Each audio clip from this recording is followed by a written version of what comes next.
Well, hey there, guys, and welcome to part two of how to hook up ramen noodles. I've got the heater going here and my frying pan right on top. Like I told you guys in a previous video, I am lucky enough that the surface of this is just enough for me to cook on. And luckily tonight the temperature is going to be cool enough. It's already starting to get a little chilly for me to have the heater running. So what perfect opportunity then to be able to have a hot meal for dinner tonight. So let's get started. So now that the pan has warmed up, I've got the mushrooms and the carrots in here to start out first because they take the longest to cook. Because I'm not really cooking too often and I'm not cooking with any fats, I like to add a little water to here just to keep it from burning and sticking to the bottom of the pan.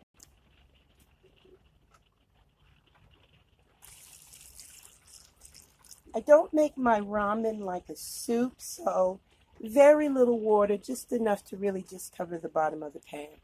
Now let's add some seasoning. So let's talk about this flavor packet. We all know it has way too much salt in here, just more than anyone should consume. So I only use half of this packet because it does have good flavoring and I want that in the dish.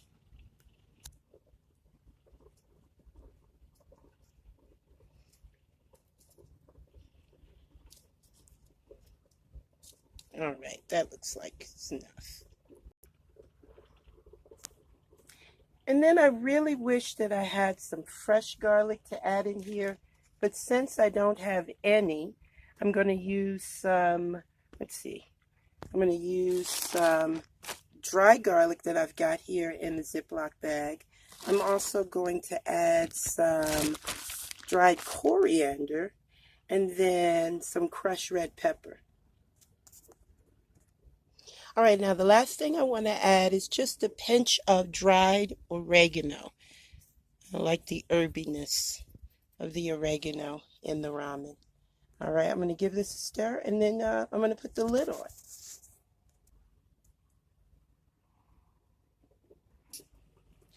Looks like we've got some really good bubbling going on here. Look at that. Those vegetables are just cooking away and all that seasoned water. Okay, now that the veggies are cooked done enough for me, I'm going to go ahead and open this up and we're going to drop the egg in. And I'm going to try the one-handed egg crack and drop. Let's see how well that goes. I did it! All right, let's give it a stir. And you can see that the egg really starts to cook almost right away because it's really hot. I'm going to add some more water to this, just a teeny bit. All right. Give that a couple more stirs. And then I'm going to add the noodles and the green onions. All right, I've got the noodles in there and the egg all stirred up. You see how cloudy the water gets? That's all that deliciousness. I'll let it get back up to temperature and the noodles will cook and then we'll add the rest of the ingredients. But you know what? Since we're waiting, let's talk about the other ingredients. The secret, or another secret, is the condiments.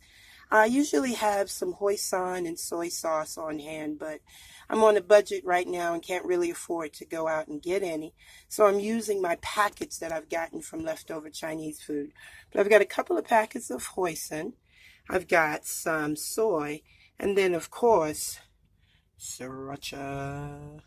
So once the noodles get back up to boil, we'll add everything else and then we'll sample the dish. I feel like Emerald Lagasse. Yeah, baby. It's looking good over here. All right, guys, there you have it. With all the condiments and the green onions. Isn't that beautiful? That looks like a delicious ramen.